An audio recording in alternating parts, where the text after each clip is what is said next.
Hello students, today in chapter 9 soil we will study about types of soil, their properties, soil erosion, pollution, etc. In earlier video we have studied about importance of soil and soil profile. In this video we will study about types of soil. So the types of soil is decided on the basis of soil particles. Soil mainly consists of three types of soil, three types of rock particles. The smallest particle, whatever is there, that is called clay particles. The smallest particle is clay particle, that is less than 0.005 mm in size. It is very small in size. It is less than 0.005 mm. And next is silt particles. Silt particles are a little bigger than clay particles and smaller than sand particles. The size of silt particle is from 0.005 to 0.05 mm. In between this, the size of silt particles are there, and sand particles are largest among these three. The size of sand particles is 0.05 to 2 mm big, means they are much larger than these two. Some larger particles like gravel also there, but gravels they are much big in size, so they can be picked out from the soil. And these are the three main particles, rock particles, which make the soil. On the basis of these, the composition of these three particles, the types of soil can be of three types, that is sandy soil, clayey soil and loamy soil. Sandy soil, in this soil most part is of the particles are large particles like sand particles, approx 70 to 80% are sand particles, remaining are the clay particles and silt particles and humus. So most part is sand particles. So in this type of soil, whatever empty spaces in between the particles is there, that is large, and it traps large amount of air because of large spaces in between the rock particles, and water holding capacity is very little. It is means it holds very little water, it is poor in water holding. Next is clay soil. In this soil, as most part is clay particles and silt particles. So whatever particles are there in this soil, they are very small. Most part is clay particles and silt particles. Some amount of sand particles are also there, but mostly clay particles and silt particles are there. They are very small. So this soil is, since having smaller particles, so in between the rock, in between the particles, whatever empty spaces are there, they are very small air spaces are there, empty spaces are there. So air, whatever is trapped in it, it is very small, because less space is there, so less air will also be there.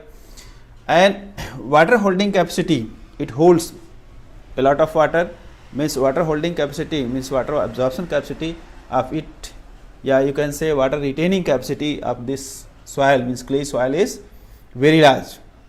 It holds water much. So water holding capacity of this clay soil is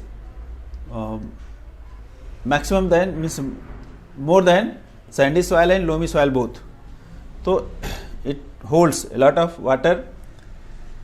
That is because whatever particles are there, they are very small, in between the spaces are very less, so that do not let the water to percolate through it, that hold water, that absorb water, that retain water. The next type of soil is, that is loamy soil. Loamy soil, in this soil, whatever percentage of sand particles and clay and silt particles are there, so it is near about equal. So means clay and silt particles and sand particles. These both are small particles. So the percentage of sand particles and clay and silt particles are near about equal. So whatever properties of this, like empty spaces in between the particles, that is neither very large nor very small, it is adequate. It is adequate, neither very large nor very small. So loamy soil has adequate empty spaces in between the soil particles, and whatever trapped air in between the particles is there, that is also adequate. That is because spaces in between particles is adequate, so air trapped in the particles is also adequate. It is also neither very large nor very small. Water holding capacity, that is neither very little nor very large, it is also moderate. So it hold sufficient water for growing crops, but it is not very large nor very little. So since all these properties in loamy soil is that means air spaces, empty spaces are adequate, air trapped in the particles is also adequate, and water holding capacity is also moderate, that is also not very large, not very small, very little. So this loamy soil is best suited for growing crops. That is because that not hold much water also, because some of the crops do not need much water to hold, and some of the crops need much water, means a little more water. So in this loamy soil, adequate amount of air is also there, and moderate water holding capacity is also there. So it is best suited for growing crops, and it is rich in humus also. That's why this is also rich in humus. Clay soil is also rich in humus. That's why many of the crops, many cereals are grow in clay soil also. But loamy soil is best suited for growing crops because it have all properties which is needed for growing a best crop. So loamy soil is best suited. Of some of the properties, on the basis of these properties are there, as that you can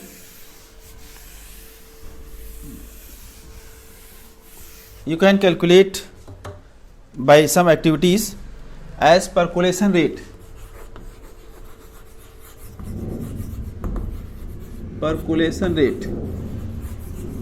So percolation rate, to find percolation rate, you can take some amount of water, suppose 200 ml of water you have taken, and you have to take a pipe that is approx 5 centimeter in diameter, that may be PVC pipe, a piece of PVC pipe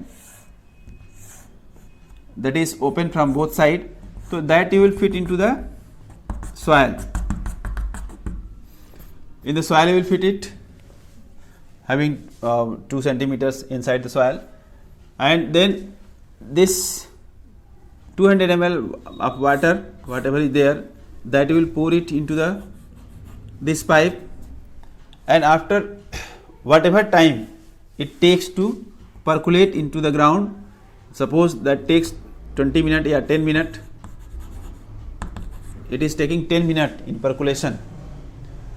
So to calculate it, the percolation rate is rate of percolation. Rate of percolation equal to होता है, that is volume of water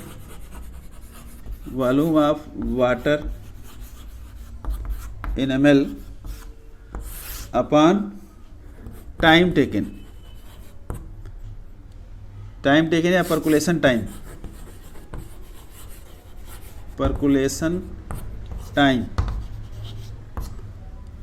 तो that is in minute. So time, volume you have taken 200 ml, and time that is taken, that is 10 minutes. So if you will calculate it, you will get 20 ml per minute. Means in this activity, whatever rate of percolation is there, that is 20 ml per minute. So like this we can calculate the percolation rate in various types of soil, in sandy soil, in clay soil, in loamy soil, in garden soil, means wherever you want. So percolation rate of that soil you can find out by this activity.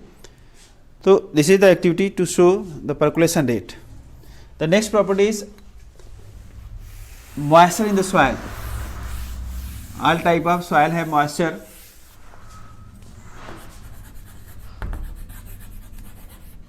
Moisture in the soil. To find that soil have moisture or not, you will take some amount of soil, and if you will heat it, if you will heat the soil, you may heat it in other container also.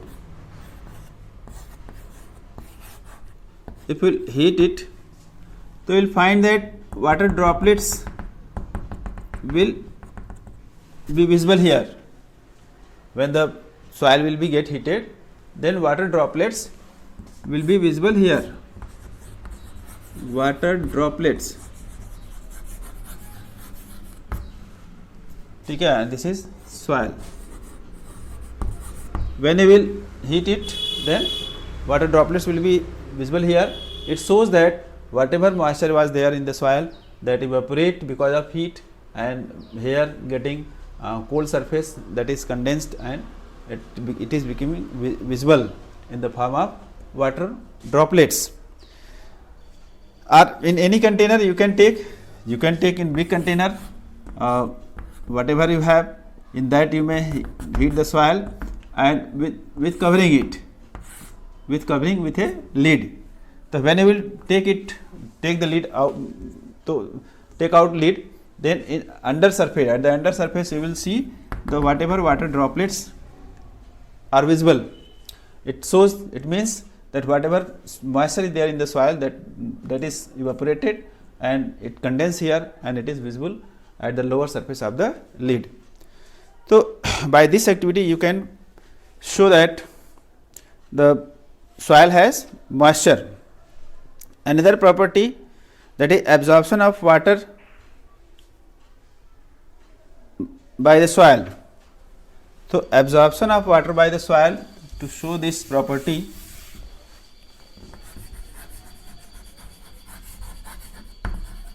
absorption of water by the soil.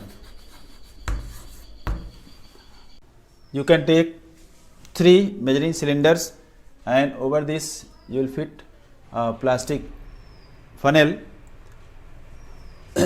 and suppose 50 gram of soil you have kept in it, 50 gram in each one. This is clay soil, loamy soil, and this is sandy soil. So 50 gram of sandy soil in this funnel you have kept, after keeping filter paper. After keeping a filter paper, then we will keep the soil. So in each one, in the funnel you will keep filter paper, and then you will keep you will keep soil. So here you have kept 50 gram sandy soil, here 50 grams loamy soil, and here 50 gram clay soil. And suppose 50 ml of water you have taken, and 50 ml water has been poured in every one. In first one, if it is 50 ml of water is poured, so suppose 30 ml, 35 ml is dropped down into the measuring cylinder, and remaining is hold into the soil.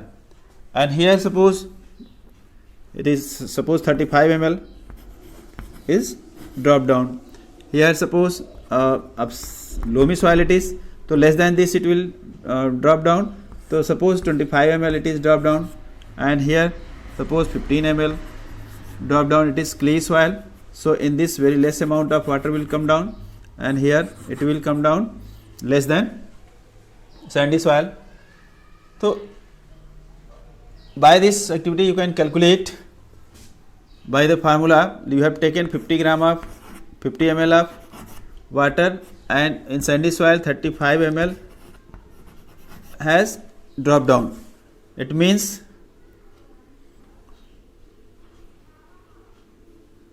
15 ml has been absorbed. So it will be divided by whatever soil has been taken. So means amount of water absorbed upon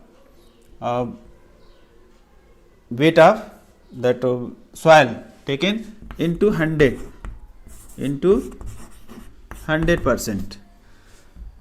So if you will calculate it, you will get 15 into since 1 ml equal to 1 gram. So you can write here gram. So 15 gram upon 50 gram into 100%. So 15 to ja 100, 15 to ja 30%. It means 30% water has been absorbed in sandy soil. Like this, here also you can calculate. If you will subtract from 50 ml 25 ml, you will get 25 ml. So 25 ml can be written as 25 gram. That is because 1 ml equal to 1 gram.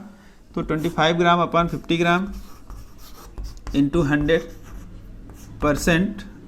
So you will get here 25 to ja 50% is absorbed in loamy soil, and in sandy soil, clay soil, 50 minus 15, it means that is 35 gram upon 50 gram into 100%.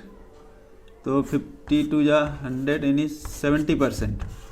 70% water has been absorbed in clay soil. So like this you can find out that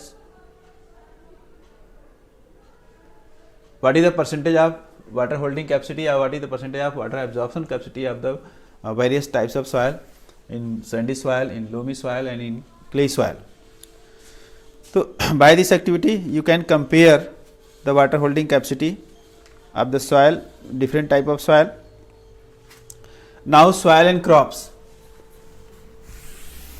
So these are the properties which can be calculated by the various activities. Soil and crops.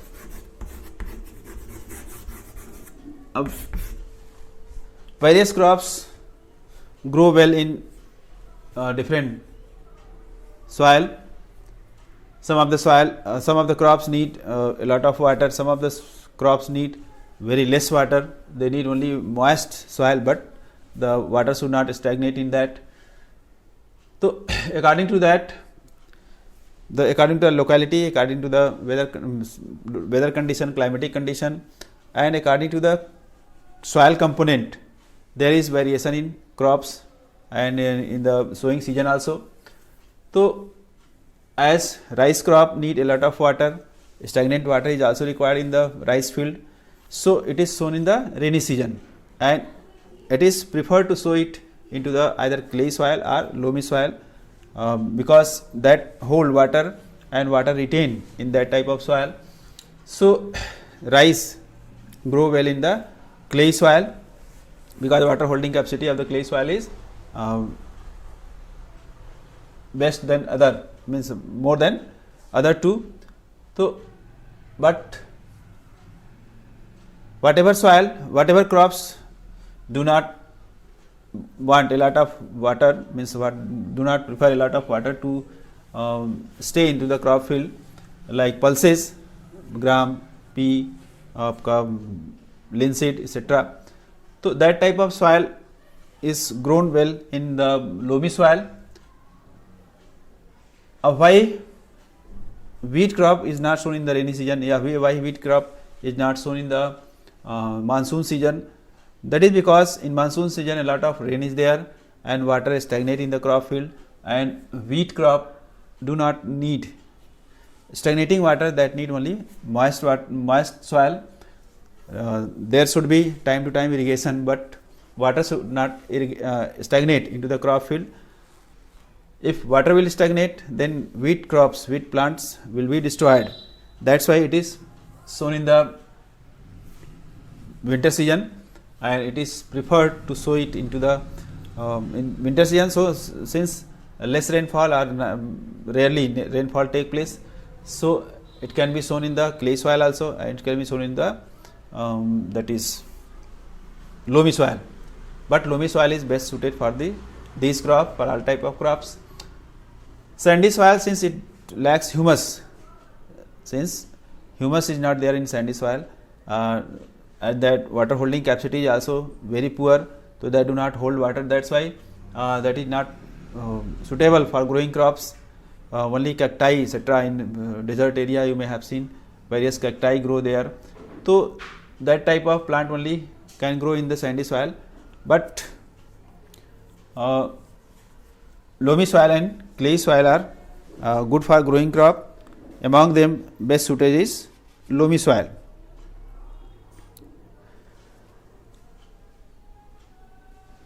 Now, soil erosion and soil pollution. Soil erosion is the process of taking away of soil from one place to other place, that is that take place by some natural agent like water, wind, and human activities also. And as you know, the formation of naturally, if soil is formed, so that takes hundreds of years. In formation of 1 centimeter of soil, it takes hundreds of years. So if once the fertile soil is removed from a place, so there the production of the crop is affected. That do not means a good crop cannot be grown in that soil. So soil erosion should be checked. Up to check the soil erosion, the best method is to encourage plantation, so that people may plant wherever empty land is there, their plant should be planted, and whatever crop field is also there, that should not be left barren, means that should not be left without any vegetation in rainy, especially in rainy season when water is flowing in that area. And embankment around the field should be made, so that water may not flow fast from that field and the soil may not be eroded. To check the pollution of the soil, whatever plastics goods are used, plastics, polythene bags, etc. are used, and they are dumped into the soil, into the ground, so that pollutes soil, and that harm to the whatever organisms are present into the soil, and some of them are beneficial also. Using pesticide, insecticide also in the crop field, excess use of that harm to the soil, that disturb the texture of the soil, and that kills the beneficial organisms also, whatever are present into the soil, like earthworm, etc. Earthworm is called the farmer's friend. So this type of organisms are also killed by the using excess in excess quantity of insecticide and pesticides. At that place, some biological methods should be acquired, that may, so that the soil may not be disturbed. Excess use of manure or fertilizer should also be avoided, because that also make soil acidic. If soil will become acidic, then also crop yield will be affected. So these are the various measures by which soil pollution can be prevented.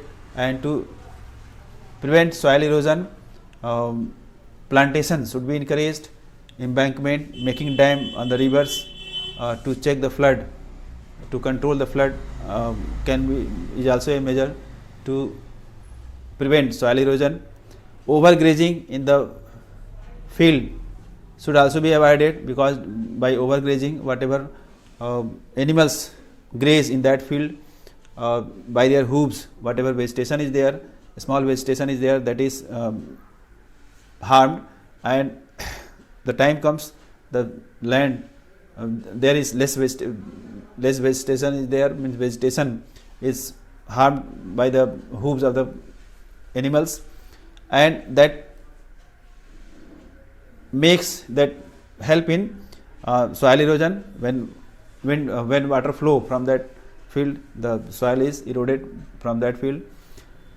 Fast wind also a cause of soil erosion. In desert area mostly you may have seen sand dunes are formed because of fast moving winds. So that is also a type of soil erosion, means from one place soil is being removed from at another place. So these are the various methods by which soil erosion and soil pollution can be prevented. So this was about this chapter. If you want to see the first video, the link of that video I have given in the description box of this video. If you will see both the video, then the whole chapter will be completed. Thank you.